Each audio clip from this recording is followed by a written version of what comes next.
right? And so, particularly for men who are like listening or, partners of some of the women who listen who think, oh, what can I actually do? It really comes down to like, well, what side of the fence do you want to be on? Do you want to be on the side of the fence that's trying to justify or excuse the fact that 35, 36 plus women have been killed so far this year? Or do you want to be on the side that goes, hey, I don't like the culture that makes women feel scared for their safety. I don't like living in a world where women will say they choose the bear over a man in the forest. Tarang Chawla is a keynote speaker, a writer, a broadcaster, an advocate, and an academic at Monash University. He is the co-founder of Not One More Niki, an organisation working to end men's violence against women. Tarang's younger sister, Nikita, was murdered by her former partner in 2015. She was only 23 years old. Tarang has worked tirelessly to educate people about the cultural, political and individual factors that can contribute to men's violence with the goal of reducing it. Now, this seems like it is a conversation that is permeating the media at the moment. It feels like it is a conversation that has been so long coming. And while there has been momentum, it's been something that we have talked about on the podcast for years and years now. And Tarang, we have all followed your story. We have all followed the way in which you advocate for it across media, across social media. And it's such a privilege to have you on the podcast today. Welcome to Life Uncut. No, thank you, Laura and Britt. It's really nice to be on with you. I would love to start this just by honouring your sister for a second and asking you what she was like as a person and what your relationship was like with her. Do we have to honour her? No, I'm kidding. Yes, the answer is yes. Yeah, of course, yeah. That's the thing, right, about sibling relationships, right? Yeah. It doesn't matter. Nikki died prematurely at 23, but it doesn't matter because when they're your sibling, you're still going to roast them every opportunity that you get. Yeah. Like if the script was flipped, she would be using any and every opportunity to make fun of me. I know that for a fact. You will roast them, but you would go to the grave for your own sister as well. You would do anything for them. 1,000,000%. You would do anything for them, no matter what. But you will never waste a single opportunity to roast them. That's that kind of like sibling bond. I love it. I'm one of four. I feel the same way. Yeah. And that bond is tight. It is just, it doesn't matter like where you're at with them. Like things can be so off, but if shit were to hit the fan, you would just like drop everything in a heartbeat for them, right? And you know that they'd do the same for you. It's that bond that just goes really, really like tight and forever.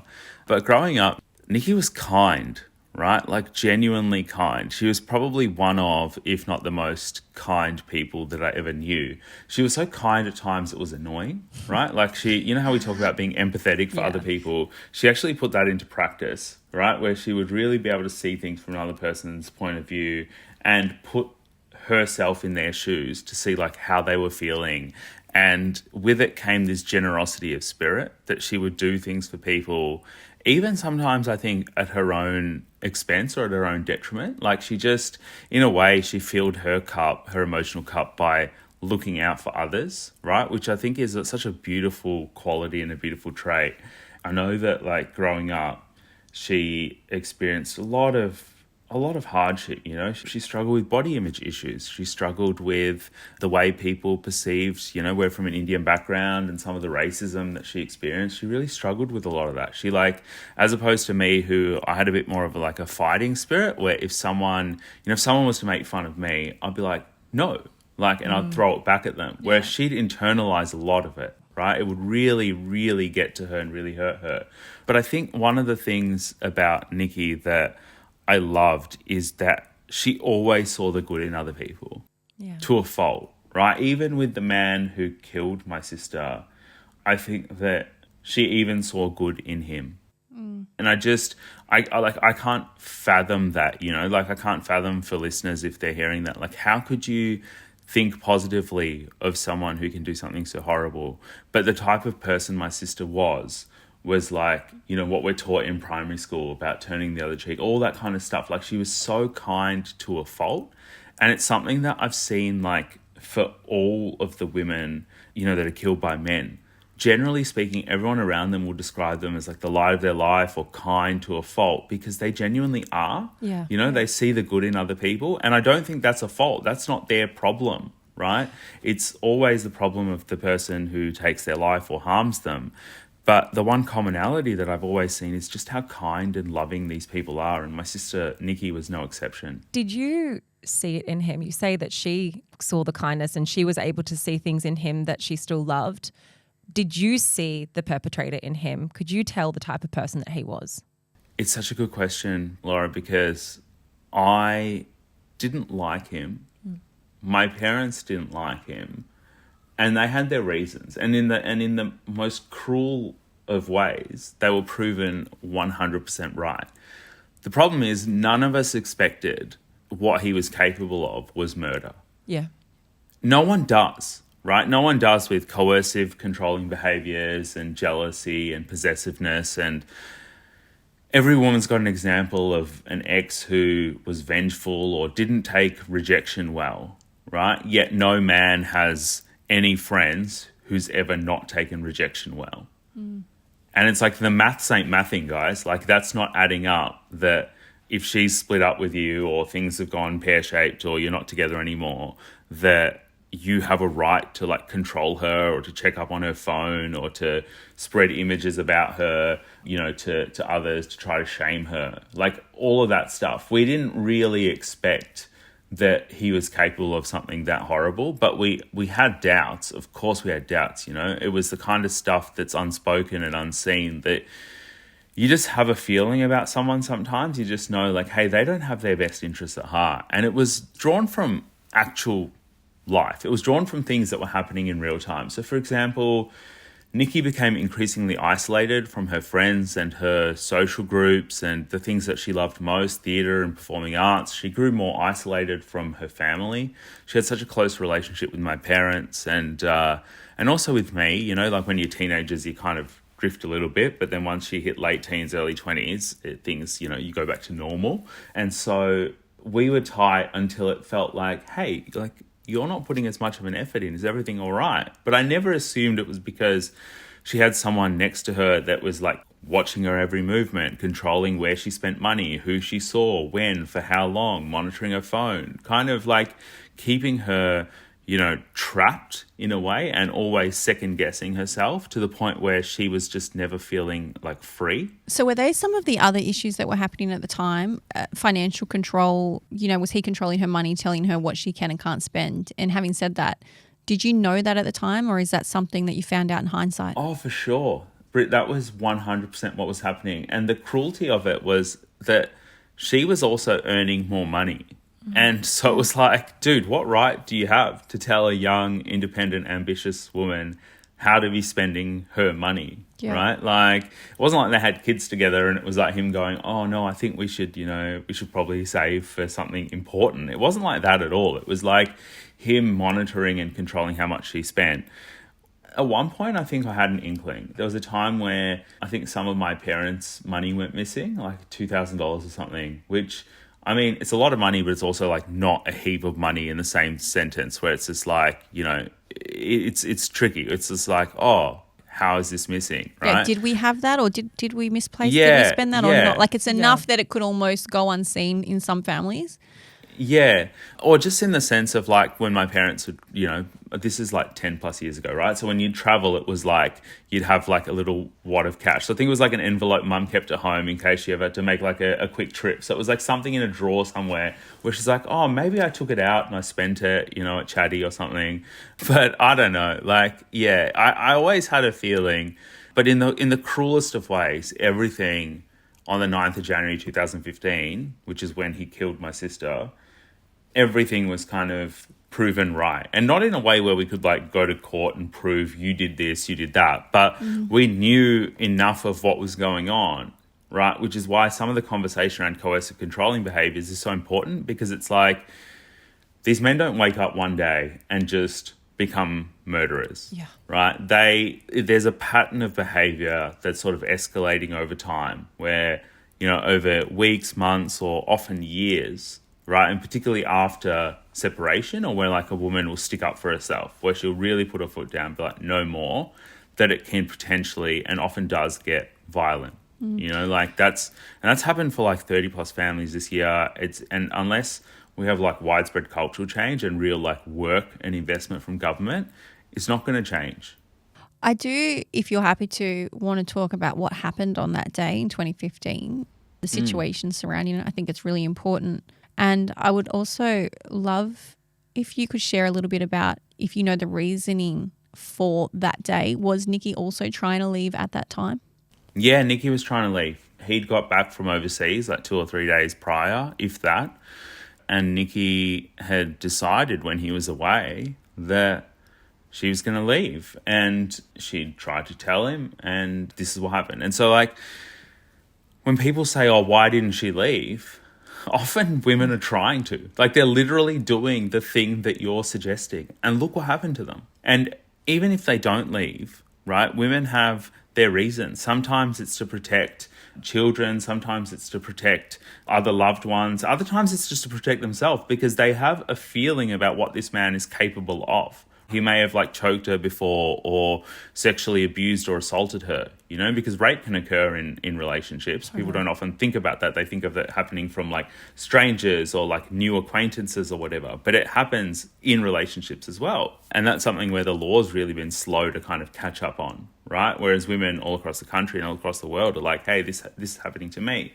And so, yeah, Nikki had tried to leave him, and he took her life. It's also the things that go on behind closed doors in terms of like the threats. Like I think so many women who experience it, it's like a lot of women will have had the threat of like, if you leave, I'll kill you. If I leave, I'll make your life hell. And so it's like that old adage of the devil you know. If you stay, you know the situation you're in and maybe you can control it into a certain point. Yeah, it is the single most dangerous time for a woman. And on average, it takes 7 attempts at leaving for a woman to be able to leave an abusive relationship. And I think also part of the conversation, you know, which is one thing that I think we rarely in Australia have, is what healing looks like when women are able to leave. Because we sort of look at it like, oh, the woman left, everything is fixed. Like it's a tick the box binary of like yes or no. Either they're in it and it's abuse, or they're out of it and it's no longer abusive. Sometimes women will leave and the man will continue making threats via email or text, or even using that like little description in bank deposits to send like 1 or 2 cent transactions with like abuse and threats to kill or harm or hurt pets or whatever. And so it doesn't stop the moment that women leave. It can continue on. Sometimes it continues on through like the courts and stuff where there's children involved, or there's other like custody and financial matters. So it's really not just a case of women leave and everything's okay. It's really about how there are some men, right? And it's not all men, but there are enough men who have this sense of entitlement and control and jealousy that when women stand up for themselves, when they try to like take some power back, either within a relationship or by, you know, taking their power back by leaving a relationship, identifying that, hey, things aren't going to get better here. I need to get out. I need to protect myself. They'll leave. And there are some men who are like, no, you won't. Like, if I can't have you, no one else can. Tarang, you just said that the words that I think so many people hear all the time. It's not all men. It's not all men who do this. How do you feel when people use that as a debate around these conversations? Because I think a lot of, when we talk about domestic violence, when we talk about male violence against women, which is, you know, exactly what it is, it puts some men on the defense where they go, oh, but it's not, I wouldn't do that, so therefore I'm not part of the problem, but they're also not part of the solution by having that attitude.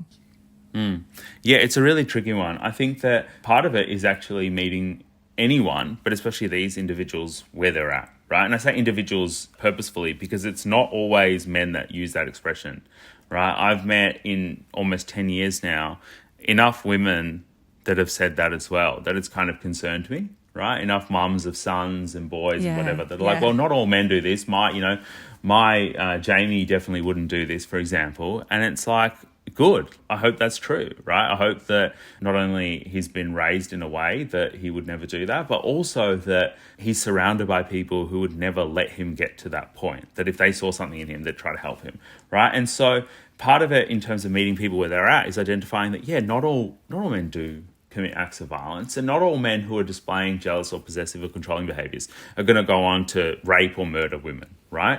These are all factually accurate things, but it doesn't change the fact that overwhelmingly it is men who perpetrate violence against women, against others, and against themselves. So regardless of sort of like the gender or the sexuality of the victim, overwhelmingly it's a male perpetrator. So it's a male violence problem. And then it's sort of inviting them into the conversation where it's like, hey, given that we know that the overwhelming majority of men are violent or prone to commit acts of violence, right, more than other genders, more than women, definitely, what do you make of that? Like, what's the solution? And you actually invite them into a conversation about it rather than just an exercise in shame. Because telling someone that they're just horrible is a terrible way to get them to actually care about the issue.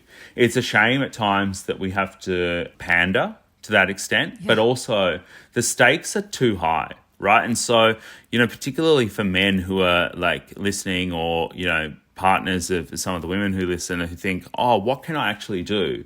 It really comes down to like, well, what side of the fence do you want to be on? Do you want to be on the side of the fence that's trying to justify or excuse the fact that 35, 36 plus women have been killed so far this year, overwhelmingly like 99% by other men? Or do you want to be on the side that goes, hey, I don't like the culture that makes women feel scared for their safety. I don't like living in a world where women will say they choose the bear over a man in the forest, right? Which has been such an interesting kind of TikTok phenomena for me to watch recently, because the number of men who've taken it so literally, like, of course you wouldn't choose a bear, like bears are dangerous. And women saying, yeah, but do you know what men do to women? Yeah. Right? And so, it's really about inviting those men into a conversation around culture and then their individual role within that. That's such an important conversation, and one that I know, we've been having so much more in my own family at the moment with the younger generation. Like I have little nephews that are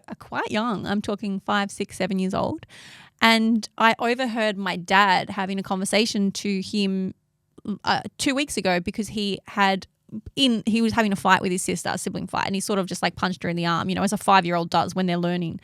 And I overheard my dad having a conversation with him about how you never, ever, ever touch a woman. You don't raise your hand to a woman. Real men don't hurt women. And having that, I was so proud overhearing that conversation, because this is where the change happens with the next generation, and from other men having the conversation and men that you, I guess, aspire to be. Like my nephews look up to my dad, their granddad, as just like God, they think he's the be all and end all. So to hear him having that conversation with the next generation, I just had this moment where I was like, this is where the change will happen, because other men are speaking up. But Tarang, you've been such a fierce advocate for women's rights and violence against women for the last 9 years since Niki's life was taken. What change have you seen in that last 9 years, positive or negative? Is the violence against women increasing, or are we just hearing more about it? Is it just being reported more so we feel like it's overwhelmingly increasing? It's a really good question, Brett. It's both, right? It's both. So year on year in the last kind of few years, 2021 to 2022, there was a 28% increase in intimate partner homicide, so men killing women. And the federal government, the Australian government, had this plan that they want to reduce that by like 25% year on year. That was their like incremental goal, but it went up 28%, right? So it's a combination of A, we're hearing about it more, B, there have been instances where it's gone up, right, which is what I just described, the Australian Institute of Criminology study. And then there's also this kind of shifting cultural climate around it, which has led to some of these conversations. Like what you described, Britt, I had that growing up. I got given that exact same talk. I would have been about 8 years of age, 9 at most, and I punched my sister in the arm because she was pissing me off, right? It's like every kid does it. Yeah, which is that, and it is literally that language, right? Where it's just like, not why did I respond in that way? Me just saying, she pissed me off. Like, what was I meant to do? And it was like, talk to her, go tell an adult, take a walk, do whatever, like deep breathing, manage your emotions, etc. So I remember doing that, and we were on a family holiday, and one of my uncles, my maternal uncle, like pulled me aside, and he didn't shame me or embarrass me or make me feel less than, but he just like kind of put his hand on my shoulder and he said, hey, like, what's going on? Why did you do that? And you don't do that. And I respected him. I looked up to him. And it was literally what you described. It was that thing of someone, oftentimes when it comes from another man, right, an authority figure in a boy's life, they'll go, oh, I get it. Some of that stuff's changing as well now. It's harder with young boys to connect with them because They do feel disenfranchised from older generations. So they need role models around them. But there has been in the last 9 years this definite cultural shift that's happening. There's also been quite a lot in terms of government investment and reform. But there's also some real blind spots that like governments and people in positions of power are missing as well. And the reality for, victim survivors and for their families is that it's always too late for our families, right? Like it's always too late for Bianca's family. It's always too late for my family. In June this year is going to be, on the 21st of June, is going to be the 10-year anniversary of the last birthday my sister ever celebrated. And I was looking through like my iPhone camera roll, old photos from 10 years ago, and I saw this one that my dad had sent me when my parents got her like just, 6 cupcakes or whatever, and they put a candle on each one and she like blew it out. And it was just like, I just felt heartbroken because I was just like, that's not fair. Like that's what men's violence against women looks like. When people are like, what does it look like? It's not the kind of gruesome true crime stories that we watch on Netflix or the podcasts we hear. It's the little moments that are robbed from the women primarily and then from all of their families. And it's weird, right? Like we're talking about stuff that's changed in the last 9 years at a whole of country level with, campaigns around consent and equality and non-violence and all of that stuff. But when I look at like pictures of Nikki, right? Like there's one next to me and that's one of the last photos of her ever taken. She looks the same. She looks 23. I don't. Like I didn't have a single white hair in my beard 10 years ago. And now it's like you realize that it's a privilege to grow old.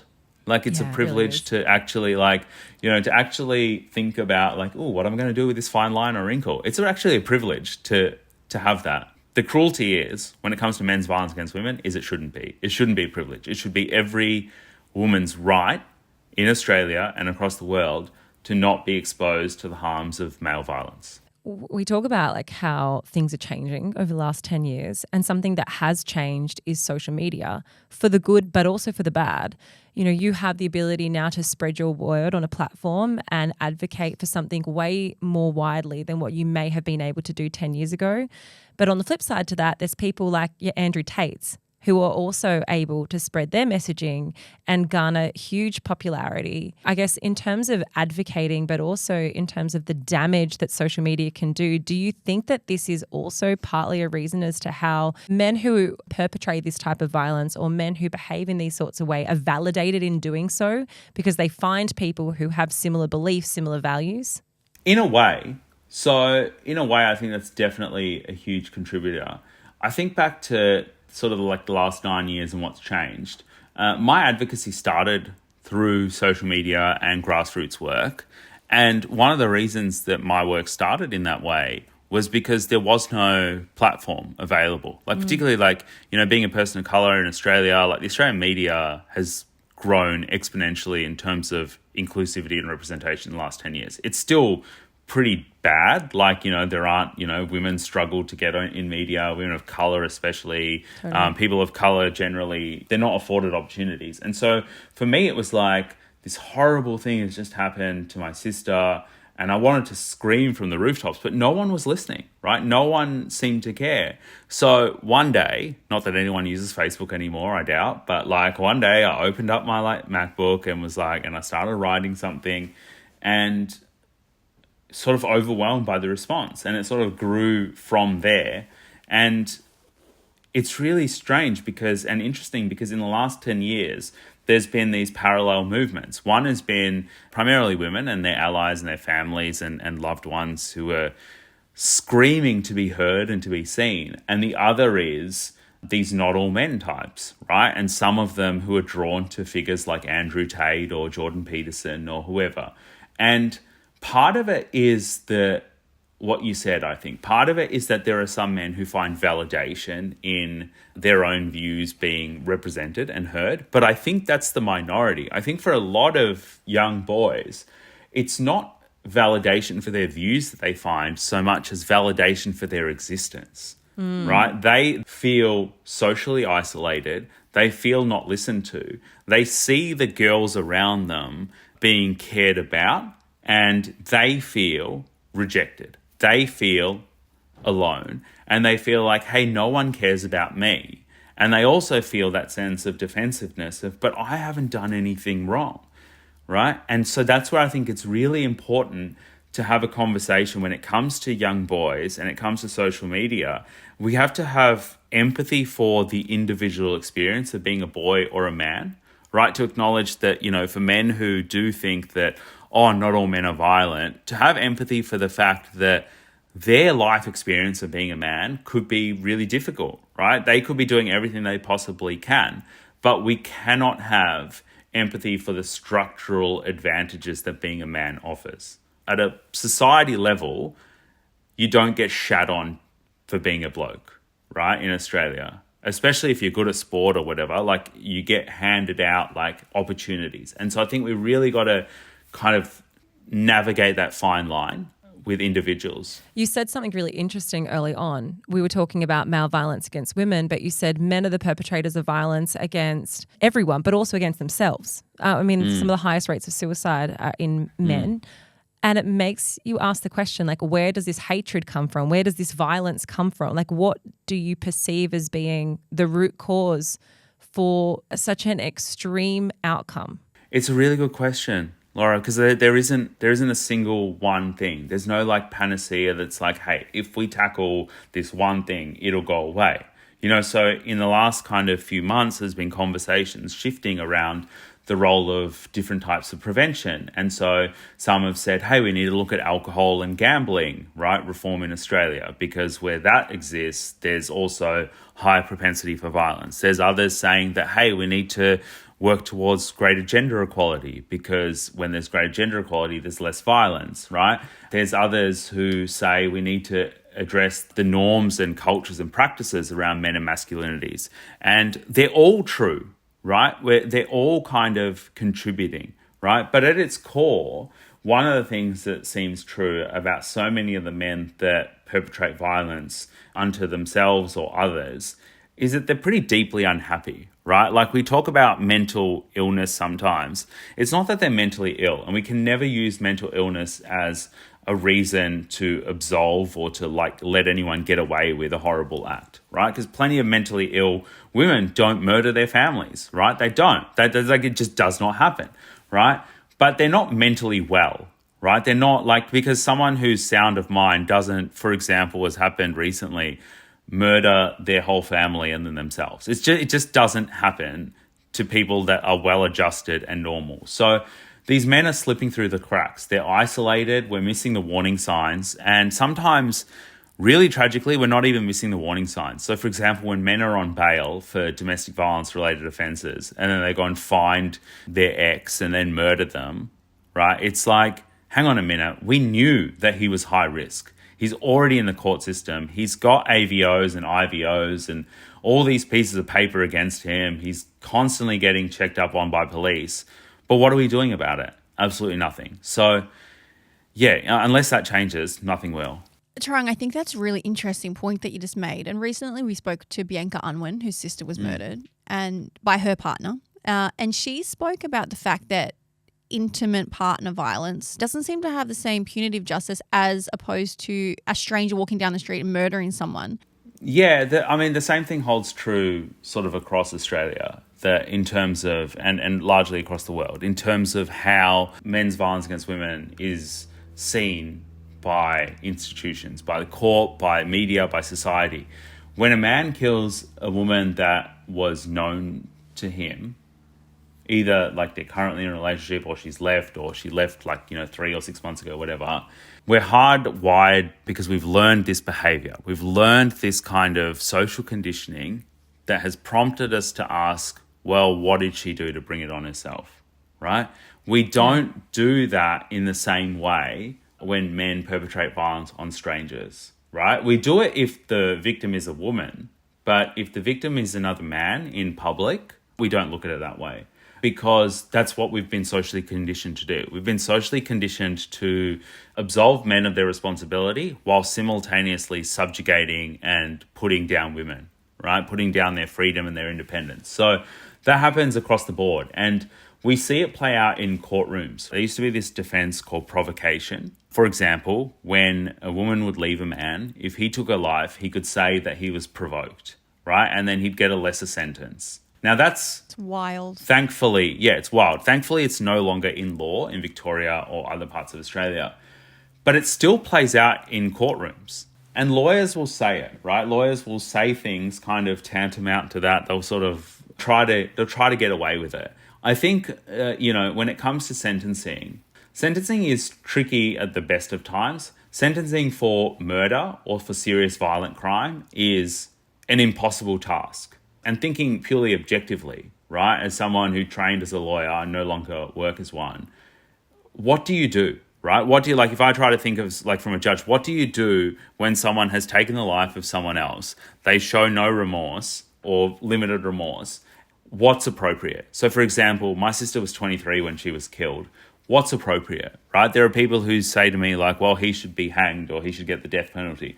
Personally, I don't support the death penalty for anyone under any circumstances anywhere in the world. That's what I fundamentally believe. I would probably sooner die than I would support the death penalty for someone else, because I do not believe that governments have any right to take the life of another human being. Right? That's I fundamentally believe that to my core. So I'm opposed to the death penalty. And it's a really tricky thing, because I've said this to people before and they're like, but he killed your sister. And I'm like, he did.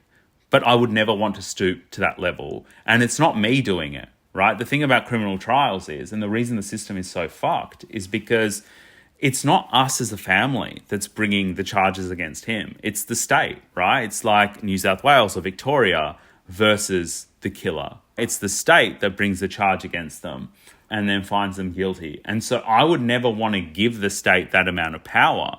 But that's not saying that the system is working, because it's not working. The very fact that, for example, Bianca's family, the killer having a reduced sentence because of the emergency management days, totally messed up, right?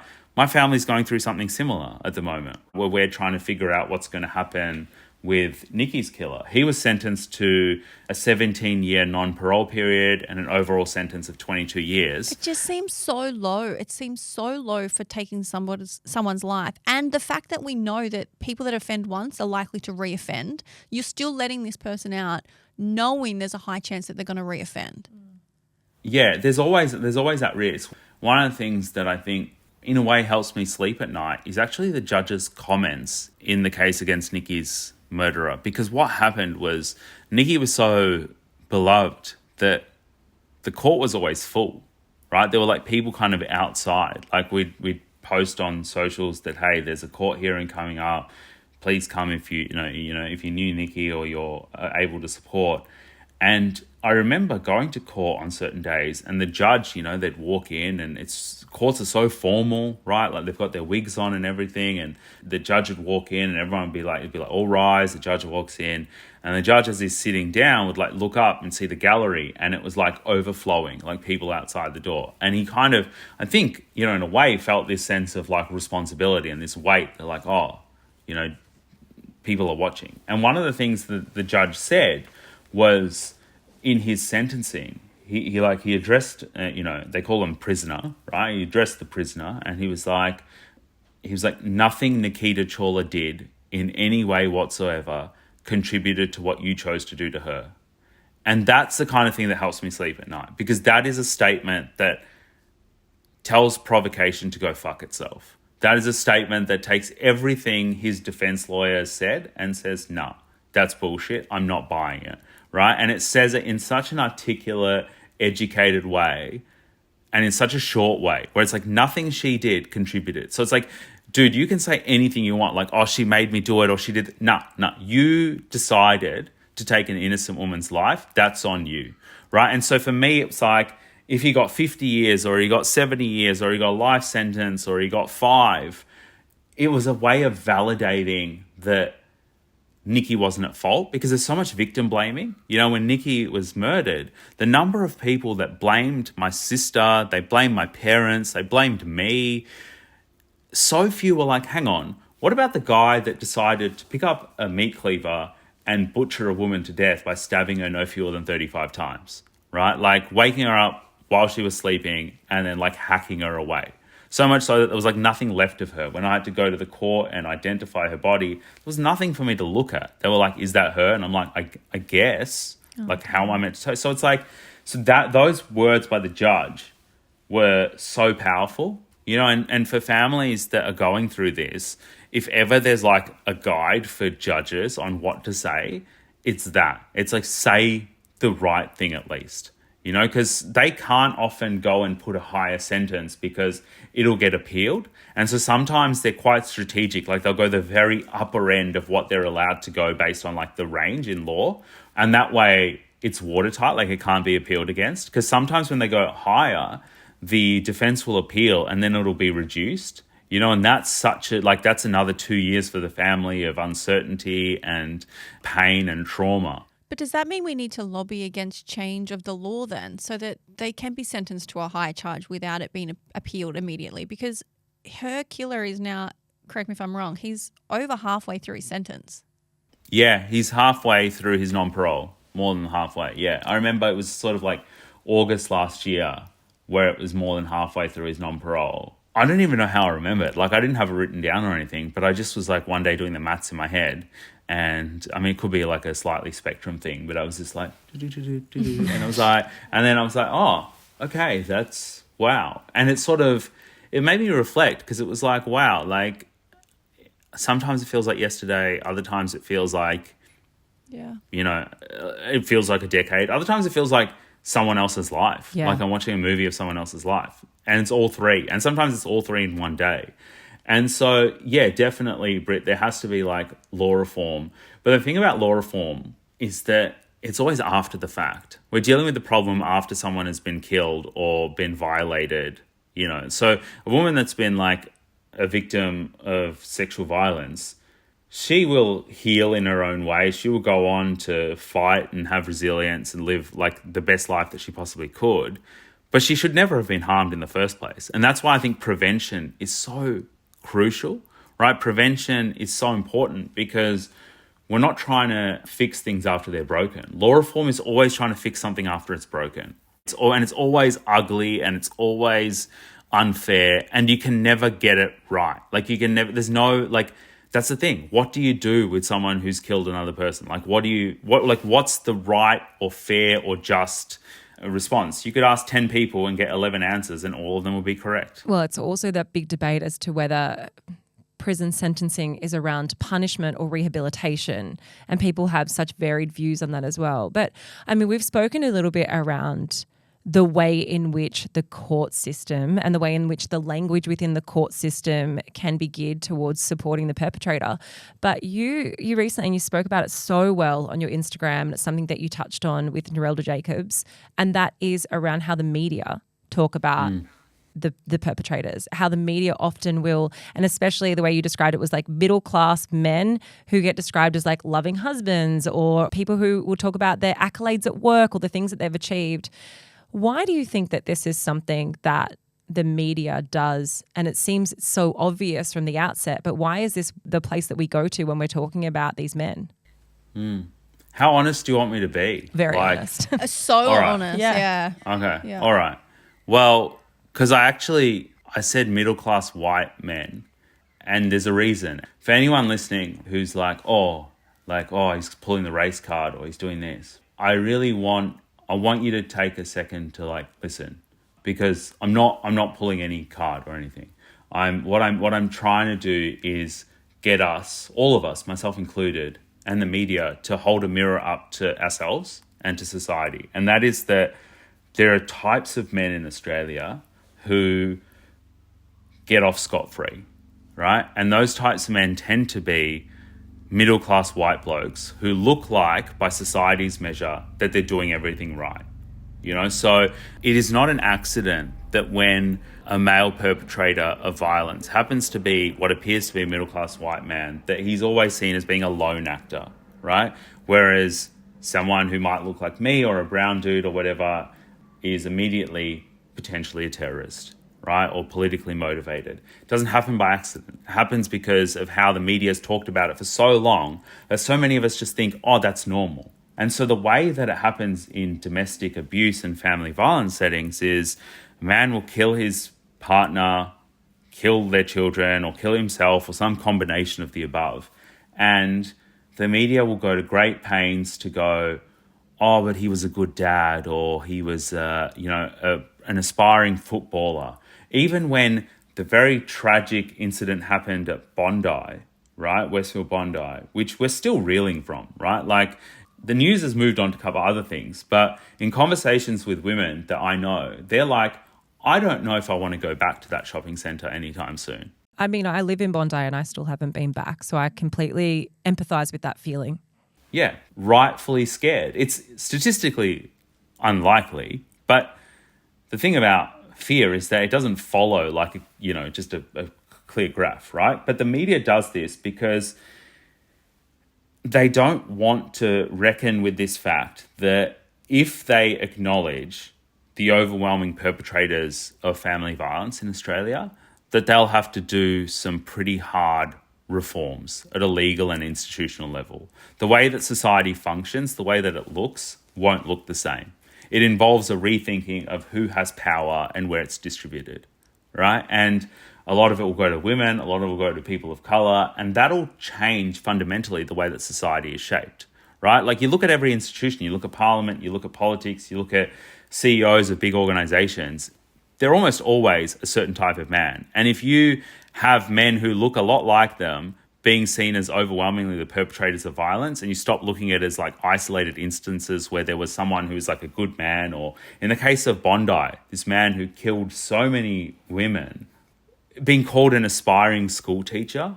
And it's like, hang on a minute, like, teachers are heroes, right? Like, our teachers, like, everyone's got a story of a bad teacher, but most people also have a story of one good teacher. But it's like they just snapped, or, it was like something was the thing that made them act in a way that was completely not congruent with the person that they are. We saw it not that long ago with the younger male that was working at a private school in Sydney, and he had left and he'd gone back and murdered his co-worker in the school.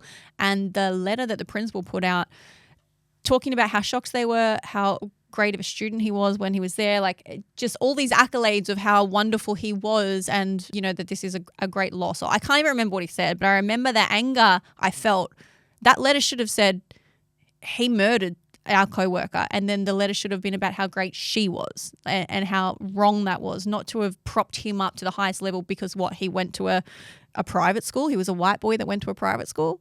Yeah, so true in every way, Britt. Like, I remember when that happened, and I remember the way they tried to talk about how, because they'd been on like one date or he was interested in her or something, that they tried to draw these connections that they were together, and it was like other people close to her being like, no, they weren't together. And even if they were, like it should have mattered. It's like it matters. And in any way, like, it's a betrayal of trust, right? Like, she should have been safe at work, she should have been safe at home. And I remember her name, Lily James, right? But I don't remember his, and I don't care to remember his. But it sort of happens time and time again. Just recently, we saw a man in New South Wales, in Lismore, who took the life of baby Rowan and then his own life. And the baby's mother, Dr. Sophie Room, is also a doctor at New South Wales Health, and he was a business analyst at New South Wales Health. And like the head of like some division, right, a very senior leader, just talked about how he was a wonderful colleague and friend and a good dad and all that. And it was just like, hang on,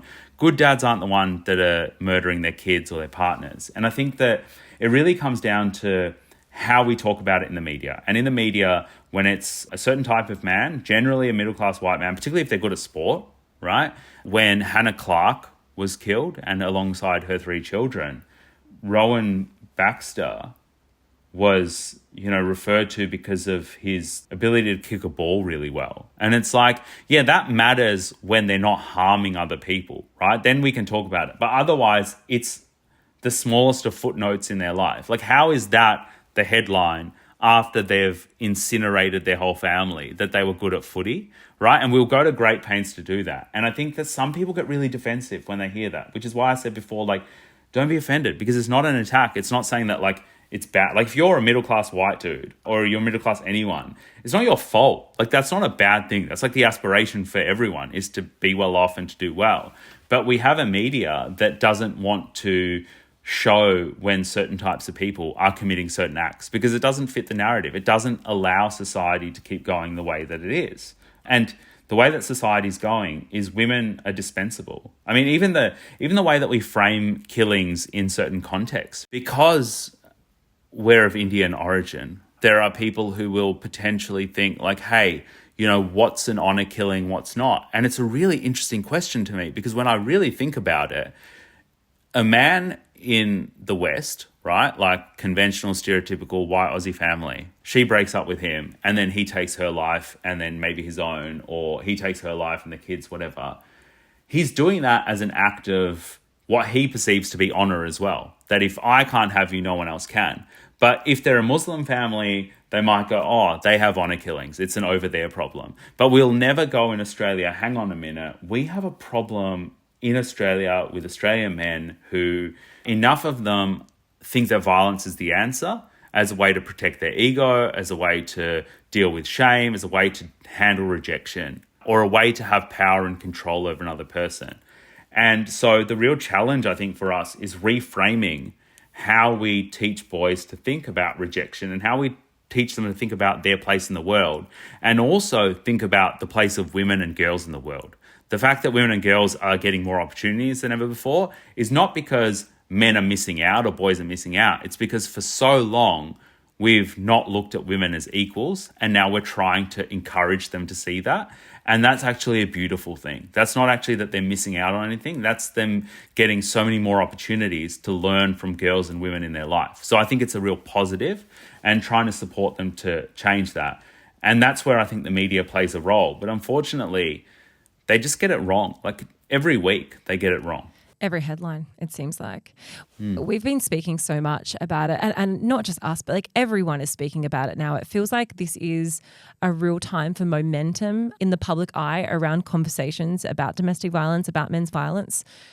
Do you think this period of time is making a difference? But also, if we're not quite there yet, or the pendulum hasn't moved, what can we do? Like, what are the next steps that we can do to really start to turn the dial on this? I mean, I think that culturally we're doing everything that we can. The very fact, Britt and Laura, that we're having this conversation today on Life Uncut is a sign. The fact that, you've spoken to Bianca recently, the fact that you're speaking about this consistently is a sign that you're changing the culture, right? That people will listen to this, they'll hear it, and they'll get ideas from it about what they can do in their own lives. Men will hear it and they'll go, oh, I can call out sexist behavior, or I can think about the way that I interact with other people, etc. And I can sort of champion equality and those sorts of things, and think about what being a man means to me. But at a fundamental level, until we have the kind of backing from institutions, we're not going to be able to change an awful lot, right? So like the government announcing like $925 million for women leaving violent relationships, it's great, right? It's a very good thing. I'm definitely not saying, I don't know if Albo listens to your podcast, but I think he does. I'm not saying Prime Minister, Albo, whatever we call you, Albo, you go by Albo, I'll call you Albo. It's not that I'm saying that's a bad thing. That's a good thing. But when women's legal services are saying we are not appropriately funded, when frontline refuges are saying we are not appropriately funded, where are the women going to go, right? Like, what are they going to do? And so that's where it's like, we've got money for submarines, right? We've got billions of dollars for submarines. If anything is an issue of national security and defense, we somehow find the money, right? We'll write a blank check of billions of dollars, tens of billions, hundreds of billions of dollars. But when it comes to women's security and safety, somehow we're like clutching at straws. Somehow we have to lobby so hard. You don't see people lobbying for national security. You don't see people doing rallies in the street for them to be heard. But you have to rally, right? You have to have a coordinated, 3 or 4 day, week effort across the whole country to get governments to stop and to listen. And then to act in a way that still doesn't meet the demand, that still won't fully fund the services. And so it's like, if there's one thing that has to change, it's that government investment has to back the need. Otherwise, There'll be someone else. There'll be another brother 10 years from now. There'll be another sister like Bianca, 5 years from now talking about this. There'll be another Rosie Batty. There'll be another Luke. There'll be plenty more killed. And there'll be plenty more Australian men who become murderers. And so for every murderer, that was once a little boy, right? And that boy's parents didn't think, that my son is going to grow up and murder his family, right? And so if governments don't actually put their money where their mouth is, this isn't going to change, right? Because it can't. And so this goes beyond like which party's in power. It doesn't matter if Dutton's the Prime Minister or Albo or someone else, or it'd be great if we had another female Prime Minister, soon. But it doesn't really like, it doesn't matter. Like they can say all the right things, and they've started changing the way they speak. They've started saying men's violence against women as opposed to just like violence against women, like who's doing it. Or a woman was killed, not a woman was murdered by her partner. A woman died. Yeah. The language and the dialogue is so important. But I think on like a lower level, just to peel it back a little bit, and I want to get this right. I don't want people to take this the wrong way, but I think there's always been a level of ignorance. And I think this is why the collective noise is so important right now. A level of ignorance at a level of young men. I've spoken to young men, and it is so integral and inbuilt and normal for us as women to, without even thinking, be like, it's dark now. I can't go to the shops. I can't walk to the shops anymore. It's too dark. Like I wouldn't go outside. I went for a walk with our producer Keisha a couple of nights ago, and she's like, thanks so much for coming. I wouldn't have gone because it was getting dark. She's like, it's getting dark. I wouldn't have gone. This idea that is so second nature to us as women to feel like we are not safe anywhere. A lot of men don't realize that women have felt like that until we've started to make the noise. Like a lot of young men are like, we don't have to think about that. That doesn't even clock into our psyche that we can't go outside on our own. So, or the amount of times, imagine like walking to your car in with a your car keys park, out. but you call your mum or you call someone so that you're walking through a car park at nighttime, but you're on the phone to someone to make sure that they at least can hear where you are. Yeah, and I don't want to say it to give in their defense they're ignorant, but I think there always has been that level of ignorance where they just haven't had the awareness that this is what we live with every single day, to the fact that we don't even feel like we can go to the shops now. We can't go for a walk. We can't go outside at night. I traveled the world alone. I never went out once it was dark. Like the experiences that I didn't get to have in that sense because I never felt safe. And this is why I think it's so important to have these conversations to the men in your life so that they understand what it is that we live with day to day, like the fear that is inbuilt and ingrained in us.